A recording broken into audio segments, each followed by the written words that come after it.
Hello guys, welcome to trade FN with Akash. तो बहुत बहुत स्वागत है आपका चैनल में। तो महाराष्ट्र इलेक्शन का रिजल्ट आ चुका है और बहुत बड़ी जीत बीजेपी को मिली है। 228 से सीट में से 220 के ऊपर सीट आना ये बीजेपी की स्ट्रेंथ दिखाता है। तो मार्केट को भी यही चाहिए था।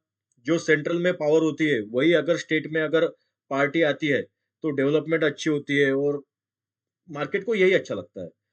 और कल जो रैली हुई थी इसी की वजह से हुई थी, क्योंकि बड़े प्लेयर्स को पहले से ही पता था कि क्या होने वाला है आगे।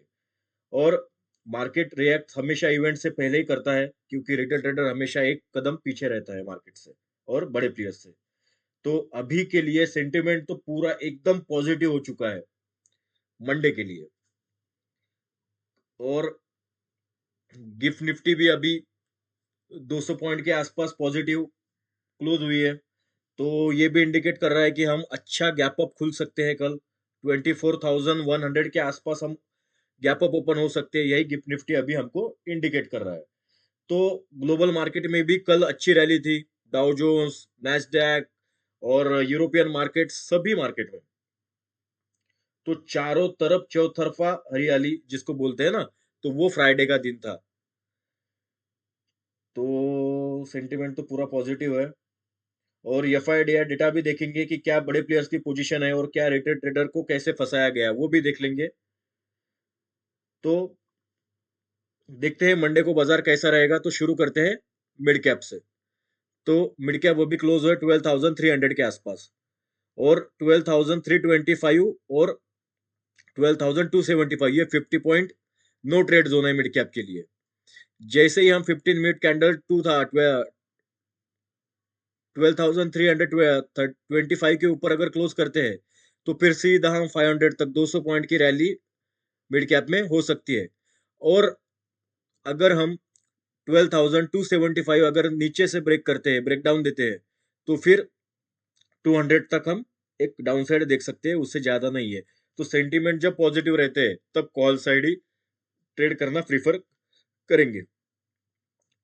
तो अगर बड़ा गैप अप होता है तो फिर मैं यही बोल रहा हूँ कि Nifty, bank Nifty, fin Nifty, mid cap, आप जिस किसी में भी ट्रेड कर रहे हो मंडे, तो अगर वो इंडेक्स गैप अप होता है तो फिर आधा और आधा घंटा या सेफ ट्रेडर होगा तो 1 घंटा, वो 1 घंटे की रेंज मार्क करनी है, उसका हाई लो मार्क करना है।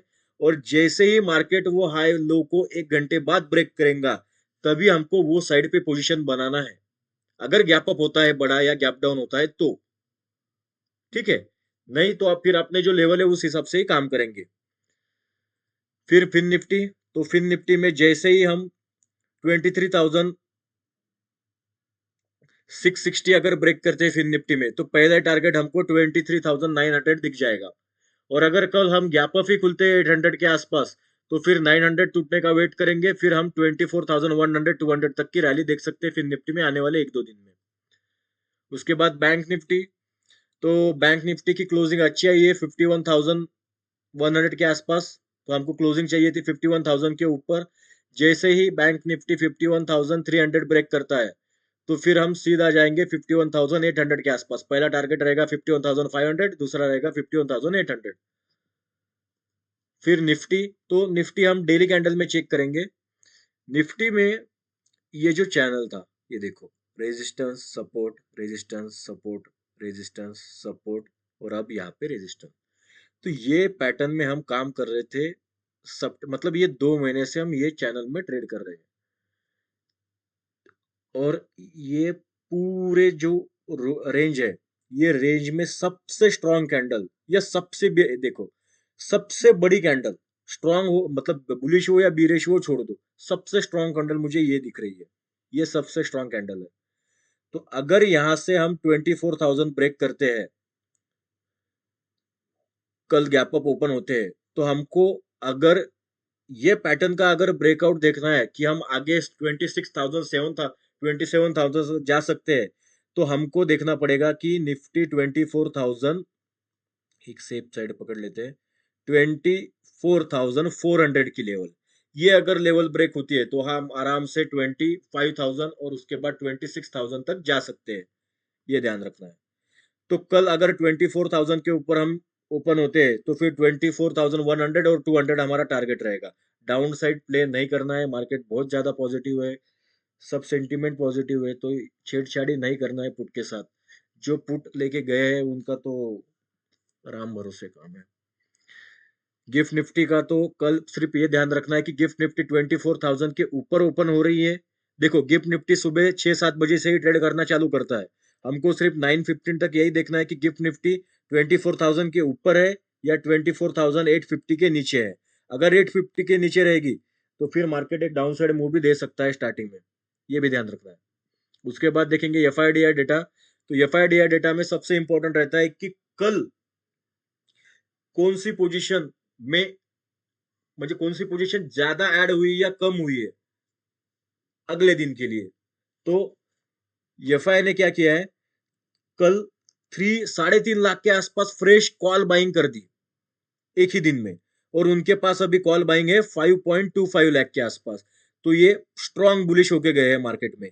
और इनके पास 7 लाख की पुट भी है, पर उसमें 5.5-6 लाख की पुट ऑलरेडी उनके पास थी, उनमें वो ऑलरेडी प्रॉफिट में थे, और वो हेज करने के लिए भी पुट तो लेते ही है, क्योंकि पुट राइटिंग में रिटेलर भी बैठा था इसकी वजह से। तो इनकी ये 7 लाख की पोजीशन है। तो कल इन्होंने सिर्फ 1.5 लाख के आसपास ही पोजीशन पुट बाइंग में ऐड की है। तो मेन ये कॉल बाइंग में गए हैं। उसके बाद प्रोज का देखेंगे तो प्रोज ने कल 3 लाख के ऊपर की कॉल बाइंग कर दी, और उनके पास जो भी कॉल राइटिंग थी वो खत्म होके उनके पास अभी 2 लाख के ऊपर कॉल बाइंग है। और पुट राइटिंग उन्होंने फ्रेश 2.5 लाख के आसपास पुट राइटिंग कर दी। उनके पास जो भी पुट बाइंग थी वो खत्म करके अभी उनके पास 1.5 लाख के ऊपर पुट बाइंग है। तो प्रोस के पास अगर टोटल हम देखेंगे तो 4 लाख के आसपास की मतलब बुलिश पोजीशन है। और प्रोस के पास जो पोजीशन मेजोरिटी रहती है उसी साइड मार्केट जाता है। ठीक है। उसके बाद क्लाइंट देखेंगे तो क्लाइंट ने साढ़े सात एक ही दिन में 6.5 लाख के ऊपर कॉल राइटिंग कर दी दोस्तों। और अभी उनके पास कॉल राइटिंग हो गई है 7.5 लाख के आसपास। और पुट राइटिंग भी उनके पास है, पर पुट राइटिंग ये 2 दिन पहले 12.5 लाख थी, अभी 7 लाख। मतलब जैसे मार्केट ऊपर जा रहा है रिटेलर हमारा बियरिश हो रहा है। तो यही होता है हमेशा, माल चिपकाया जाता है, सेंटीमेंट निगेटिव किया जाता है। और ये क्यों किया, ये जो ये देख रहे हो ना आप, ये 7.5 लाख के आसपास, मतलब 6.5 लाख और 7.5 लाख के आसपास इनके पास कॉल राइटिंग अचानक कैसे हो गई। तो फ्राइडे को क्या हुआ, थर्सडे और फ्राइडे को क्या किया इन्होंने, अदानी की न्यूज, सेबी न्यूज, फिर उसके बाद एग्जिट पोल में महाविकास आघाड़ी को आगे दिखाना, और अदानी के एलिगेशन जो लगे वो तो थे ही। उसके बाद मार्केट में अच्छी तगड़ी गिरावट हुई। तो इसकी वजह से क्या होता है ना, रिटेलर का जो पूरा सेंटीमेंट रहता है वो निगेटिव हो जाता है। उसको लगता है कि अभी मार्केट गिरेगा। तो मार्केट गिरेगा तो अगर इनको रैली देनी है मार्केट में, तो इनको यही मौका होता है कि जिस दिन सब रिटेलर एक बाजू हो जाएंगे तो ये मार्केट को भगा देंगे, और फिर रिटेलर इतने बड़े पोजीशन में फंस जाता है। तो अभी इतनी जो बड़ी पोजीशन है, अभी सैटरडे संडे तो निकाल तो सकते नहीं। तो अभी क्या होगा, मंडे को मार्केट ओपन होगा। तो मंडे को अगर खुला ही मार्केट 200 या 300 पॉइंट गैप अप, तो आप सोचो ये 7.5 लाख की पोजीशन का क्या ही होने वाला है। ठीक है। तो ऐसा है। तो देखते हैं मंडे को कैसा रहता है बाजार। तो हमारे लेवल्स जो हमने आज डिस्कस किए वो लेवल्स ध्यान रखना है, कल उसके हिसाब से ही काम करना है। तो मिलते हैं फिर मंडे को। Thank you guys.